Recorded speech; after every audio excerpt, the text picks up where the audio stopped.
Courts, clients, deeds, sitting, standing या सर्व पोझिशनमध्ये ॲडव्होकेट्सना खरंच आपल्या हेल्थकडे लक्ष द्यायला वेळ आहे का? आज आपण बोलणार आहोत बिझी लाईफस्टाईलमध्ये फिटनेस कसा मेंटेन करायचा, व त्यासाठी आपल्याकडे आहेत आपले Deepak sir. Hello Deepak sir. Deepak sir हे क्रॉसवन फिटनेसचे पार्टनर आहेत व आपल्याला ते काही डेमो प्रॅक्टिकल देणार आहेत, जेणेकरून आपल्याला आपल्या स्टिफनेस काढता येईल. सो सर, आम्हाला सतत सिटिंग पोझिशनमुळे बॉडीला खूप स्टिफनेस आलेला असतो. सो तो आम्ही बसून कोर्टात किंवा आमच्या ऑफिसमध्ये काही एक्सरसाइज करू शकतो का? हो, करू शकतो. की जास्त सिटिंग आणि स्टँडिंगमुळे काय होतं की आपली शोल्डर्स, बॅक आणि आपले जे लोअर बॅक आहे ते खूप स्टिफ होते आणि त्यामुळे तिथं पेन व्हायला लागतं. तर काही अशा सिम्पल स्ट्रेचेस आहेत ज्या जर तुम्ही तुमच्या ऑफिस किंवा तुमच्या कोर्टामध्ये जर तुम्ही केला तर तुमचा जे शोल्डरचा स्टिफनेसपणा, अपर बॅकचा जो टाईटनेसपणा आहे तो कमी होईल. तर त्यासाठी तुम्ही पहिला काय करू शकता, तुम्ही नेकसाठी ना तुम्ही असं राईट साईडला होल्ड करायचं नेक्सला 15 सेकंड्स आणि सेम एक्सरसाइज दुसऱ्या बाजूने होल्ड करायचं 15 सेकंड्स. नंतर शोल्डरसाठी तुम्ही तुमचे आर्म सर्कल करू शकता, जसं की हे वाला तुम्ही रोटेट करू शकता तुमचे आर्म्स असं 10 फ्रंट साईडला आणि 10 रिव्हर्स साईडला. नंतर अपर बॅकसाठी तुम्ही उभं राहायचं, क्विक स्टान्स घ्यायचा आणि बॉडी रोटेशन करायचं. हे 10 वेळा ईच साईड करायचं तुम्हाला, जेणेकरून तुमचा नेकचा, शोल्डरचा आणि बॅकचा जो स्टिफनेस पण आहे तो कमी होईल.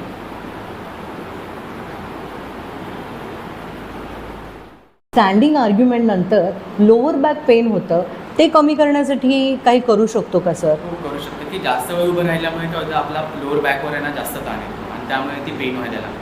तर काही 2 स्ट्रेचेस ज्या मी तुम्हाला सांगतो त्या जर तुम्ही केल्या तर तुम्हाला इन्स्टंट रिलीफ मिळेल. तर पहिली एक्सरसाइज आहे स्टँडिंग बॅक एक्सटेन्शन. म्हणजे तुम्ही दोन्ही हात असं उभं राहायचं, दोन्ही हात तुम्ही तुमच्या कमरेजवळ ठेवायचं आणि बॅक बेंड करायचं आणि नंतरला टो टच करायचं. हे तुम्हाला 10 वेळा करायचं. याने काय होईल, तुमचा लोअर बॅकवरचा जो ताण आहे तो कमी होईल. दुसरी एक्सरसाइज आहे की तुमचा हॅमस्ट्रिंग जो उभं राहिल्यामुळे पण जास्त टाईट होतो. पण तुम्ही काय करू शकता, तुमची जी चेअर आहे तुमच्या ऑफिसची त्याच्यावर एक पाय असा ठेवून तुम्ही असे त्याला टोजला टच करू शकता, जेणेकरून तुमचा हॅमस्ट्रिंग स्ट्रेच होईल आणि तुमचा हॅमस्ट्रिंगला रिलीफ मिळेल.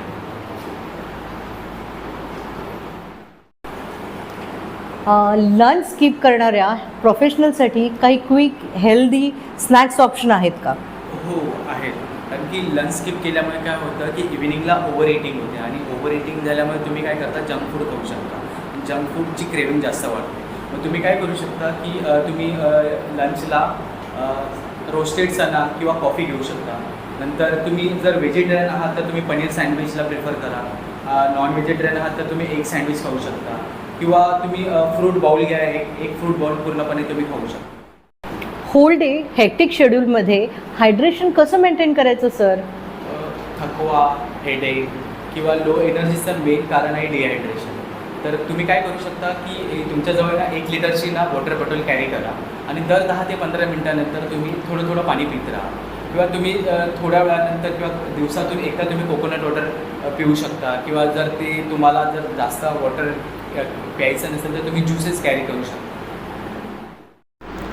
फिटनेस म्हणजे जिम नाही, तर वेळ मिळेल तसं एक्सरसाइज करणं खूप इम्पॉर्टंट आहे.